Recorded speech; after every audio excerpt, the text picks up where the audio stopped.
Vous avez été nombreux à nous demander en fait quelles étaient nos recettes de déodorants naturels à nous. Donc, on vous fait une petite vidéo pour vous les présenter. On en a essayé plusieurs sur le marché, on a fait des tests, ça n'a pas été super concluant, mais ça fait quelques temps qu'on a nos recettes chouchou, puis on va vous montrer chacune de nos recettes. Donc moi, il est en barre et Laurie en spray. Donc, c'est deux versions totalement différentes, très faciles à faire toutes les deux aussi à la maison. Une fois qu'on a les ingrédients, ça prend vraiment quelques secondes. Puis pourquoi est-ce qu'on utilise un déodorant naturel versus celui qu'on achèterait à la pharmacie? On achetait en fait avant aussi à la pharmacie. C'est que notre peau, comme on le disait dans la vidéo précédente, sur le beurre corporel, bien, elle absorbe très rapidement ce qu'on met dessus. Puis en dessous des bras, sous les aisselles, bien, on a des glandes aussi. Puis ceux-là servent à filtrer tous les produits qu'on met sur notre corps. Donc, les déodorants de pharmacie contiennent souvent de l'aluminium et d'autres produits qui sont chimiques puis qui vont créer des accumulations dans notre corps. Donc, on prend des produits qui sont naturels puis qui sont aussi antibactériens naturels versus tous les produits chimiques qu'on pourrait retrouver dans les autres déodorants. Et comme on s'en met chaque jour, finalement, c'est très bien de changer la recette. Oui, puis la différence aussi entre un déodorant puis un antisudorifique, c'est que le déodorant, ça va juste en fait empêcher la création de mauvaises odeurs qui sont créées par les bactéries qu'on a nous sur notre corps aussi naturellement. Puis un antisudorifique, ben là, ça va vraiment comme empêcher de suer. Puis c'est pas bon parce que dans le fond, la tueur est là aussi pour dégager toutes les toxines qu'on a dans notre corps, c'est ça. Donc on choisit le déodorant et non l'antisudorifique. Ça crée des cancers, l'infertilité, autre chose pas le fun. On veut pas ça.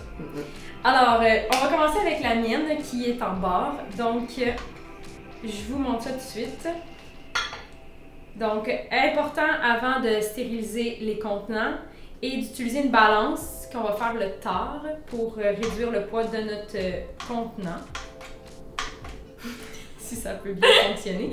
Parfait. Donc, on commence en plaçant dans notre pot de la cire de soya. Là, j'ai tout calculé d'avance parce que c'est comme ça qu'on fait à la TV. Magie. Ensuite, cire de soya. J'avais 8 g de cire de soya. Tout va être écrit en dessous du vidéo. Ensuite, du beurre de karité, mais vous pourriez utiliser du beurre de cacao aussi si vous préférez. De cette façon. Donc, tu refais ta tare?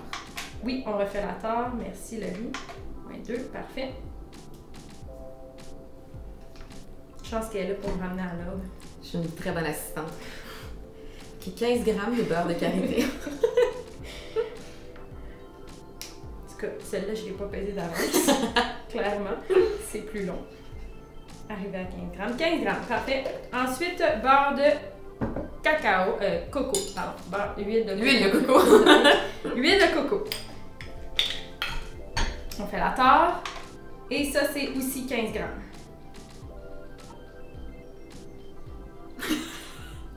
Je vais être bien précis. OK.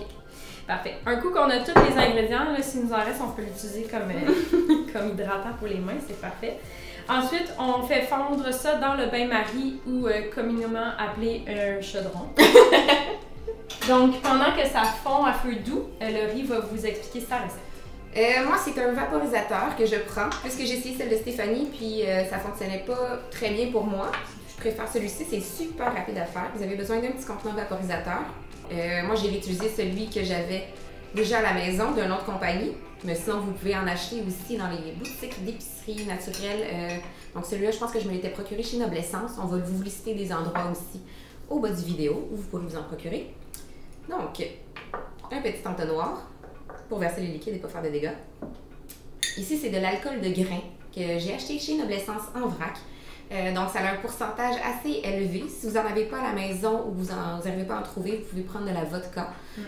C'est pas le même alcool que de l'alcool à friction. Donc, c'est vraiment un alcool à cosmétique. Vous pouvez faire des petites recherches sur Internet pour en trouver. C'est ça, c'est de l'alcool de grain. De grain. Donc, on remplit la bouteille.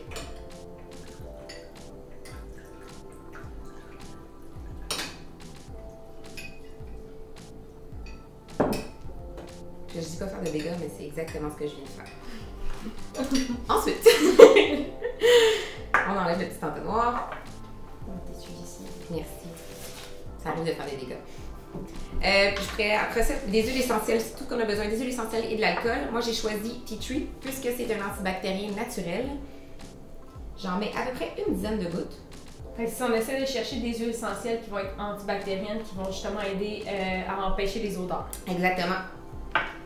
Puis en même temps, ben, on y va aussi avec les huiles qu'on aime, puisque c'est presque un parfum finalement. Ben, c'est vrai, c'est comme si on mettait un parfum dans le fond. Deux dans un. C'est vraiment testé et approuvé. Là. Je travaillais en restauration avant, puis c'est le seul déodorant que je prenais, puis genre, ça fonctionne super bien. À la fin de ma journée, je sentais pas la transpiration. Mais puis celui-là aussi, c'est testé et approuvé aussi pour les gars. Donc, autant pour femmes ou hommes. Oui, exactement. Mon chum prend le mien maintenant aussi. On partage tout. Après ça, c'est une trentaine de gouttes de géranium bourbon que je mets, parce que j'aime beaucoup cette huile essentielle. Voilà. Et du Palmarosa. Palmarosa, en fait, c'est l'huile essentielle qui va être qui fonctionne le mieux pour les déodorants. C'est vraiment celle qui empêche de créer des odeurs. Donc celle-là aussi, on peut en mettre à peu près 20-25 gouttes. J'y vais rapidement. Mais après ça, sentez votre mélange. Si vous trouvez que ça sent pas assez fort, vous pouvez toujours ajouter des huiles essentielles. Puis vous pouvez varier les fragrances aussi. Les seules qui sont importantes de toujours mettre, je vous dirais que ce serait Palmarosa. Puis Tea Tree aussi qui est très pratique. Mais sinon, vous pourriez utiliser de la lavande, vous pourriez utiliser du bois de santal. Sinon, conifère aussi, si vous voulez faire une fragrance un petit peu aussi. Plus masculine. Ouais, lavandin. Donc, allez-y comme vous aimez. Puis après ça, ben, c'est super facile. On fait juste vaporiser en dessous des aisselles. Je vous recommande pas d'en mettre, par exemple, si vous venez juste de vous raser les aisselles, vu qu'il y a de l'alcool à l'intérieur, ça peut un petit peu brûler, oui. C'est tout. Ça prend vraiment quelques secondes à faire. Et moi, c'est pas vrai.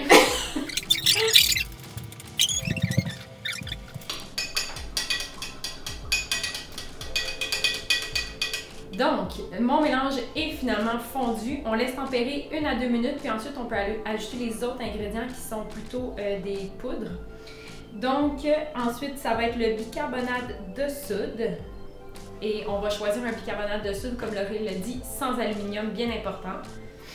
On a juste à vérifier finalement quand on la jette sur l'étiquette. En vrac, il est souvent inscrit dessus le contenant. Ça, je pense que tu l'avais pris chez Bulk Barn, hein? Oui, je l'ai pris chez Bulk Barn et il est sans aluminium. Donc, on est des professionnels. OK, bicarbonate de soude. Donc, on met dans notre contenant 20 g de fécule d'amarante. Moi, j'ai mis de la fécule de maïs sans OGM, mais vous pourriez choisir la fécule d'amarante aussi. Et pour terminer, de l'oxyde de zinc. Qu'est-ce que ça fait, Lovie, l'oxyde de zinc? L'oxyde de zinc, ça va aider la peau à cicatriser. C'est aussi un antibactérien naturel aussi. C'est souvent ce qu'on met dans le fond pour les fesses de bébés irrités. Oui. Donc, si on a des petites blessures de rasoir ou tout en dessous des aisselles, ben ça va justement aider la peau à se régénérer. Aussi, les crèmes solaires, hein? Oui, exactement. Ça crée aussi un indice de protection solaire. On aime l'oxyde de zinc. Puis une fois que vous avez acheté, en fait, ce petit contenant-là, ça dure vraiment longtemps. Je pense que en fait, depuis 2 ans à peu près. C'est ça, moi aussi, à peu près 2-3 ans, j'ai fait de la crème solaire aussi avec. Et en fait, tout, finalement, les ingrédients, ça sert à plein de recettes, comme vous avez vu sur notre chaîne YouTube, le body butter, le lipsil. Et en fait, ces contenants-là, je les ai depuis à peu près 3 ans. Je fais ma recette à tous les 3 mois en général. Donc, et celui-ci, je l'ai réutilisé d'un ancien déo que j'avais. Faites juste enlever l'étiquette, qui est encore super bon à réutiliser. Donc, ça fait comme une espèce de crème qui va durcir finalement en séchant. Et je vais terminer avec les huiles. Je prends les mêmes que Laurie. Donc, 10 gouttes de géranium. Ensuite, ça sent bon. 15 gouttes de Palmarosa. Et Tea Tree. 15 gouttes.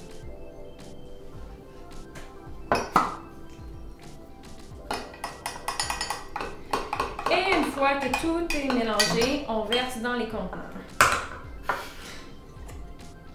C'est toi qui fais ça d'habitude. Do it yourself.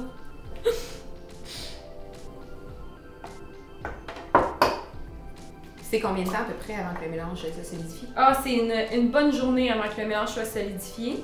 Et vous pourriez aussi finalement le mettre avec vos doigts sans le mettre dans des contenants comme ça, mais personnellement, je préfère le mettre directement.